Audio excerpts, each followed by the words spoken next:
सब कुछ हेते, लेकिन धीरज धरियो कहने रही कि रख हौसला बुलंद, वो मंजर भी आएगा, प्यासे के पास चलकर समंदर भी आएगा, और थक कर न बैठी मंजिल के मुसाफिर, क्योंकि मंजिल भी आएगी, जीने का मजा भी आएगा। आओ कुमारी रंजना। हेलो,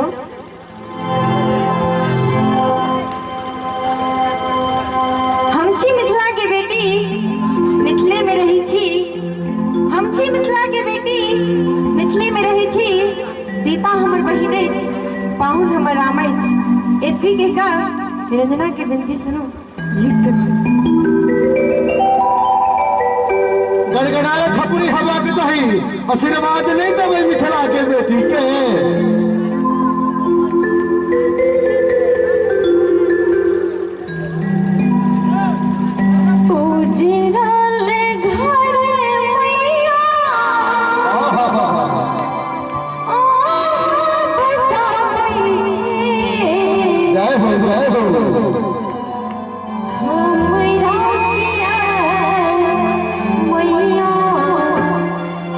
घर सा भगावे छी।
आहा